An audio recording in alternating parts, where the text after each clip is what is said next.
Felipe, a emenda do teto limita os gastos do governo e é um limite bastante justo. Não há uma certa fixação em cortar gastos em lugar de incrementar o desenvolvimento da economia? Como é que vai fazer para desenvolver a economia sem investimento público? Olha, o que nós precisamos ter em mente é que o ajuste fiscal é a prioridade zero para que se possa voltar a ter crescimento econômico. O corte de gastos muitas vezes é visto justamente como uma medida recessiva ou que vai prejudicar a economia, mas a verdade é que o Brasil avançou muito nas despesas nos últimos anos. Isso fez com que a carga tributária também precisasse ter avançado bastante, até o momento em que se começou a fornecer e a conceder as desonerações tributárias, quando então a carga passou a ficar estável.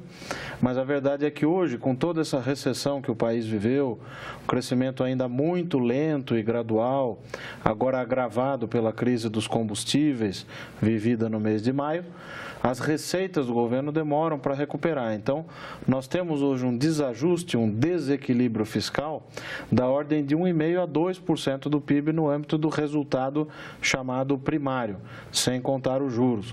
Quando contabilizados os juros, aí são mais 400 bilhões nesse número, quer dizer, vai lá para 7,5% a 8% do PIB.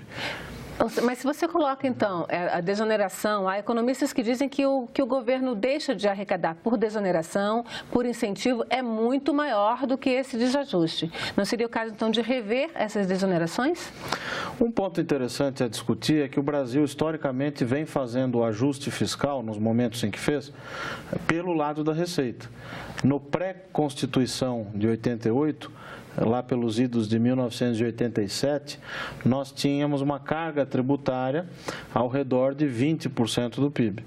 Então, avançamos aí cerca de 13, 14 pontos percentuais do PIB em todo esse período, concentrando então o peso do ajuste nas receitas.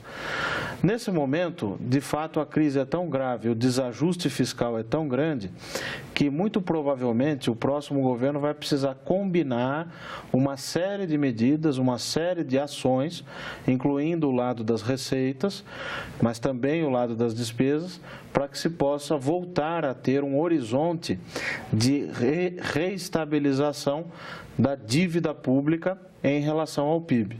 Por que isso é importante?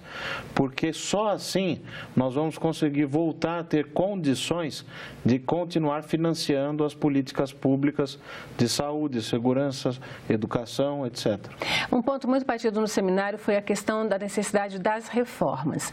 A reforma trabalhista foi feita e, ao contrário do que se dizia que deveria acontecer, não teve aumento na geração de empregos. Teve uma redução nos empregos, muito por conta da recessão, mas também uma piora na qualidade dos empregos. Das outras reformas, quais são, de fato, as necessárias e qual é a ordem de prioridade delas?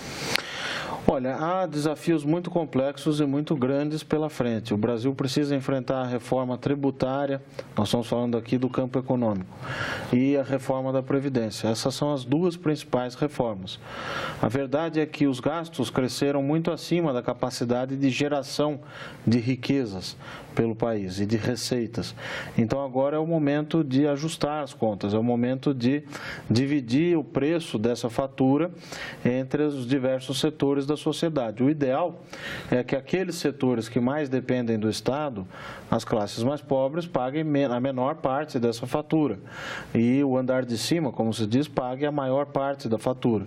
É muito difícil, no entanto, fazer essa equação funcionar.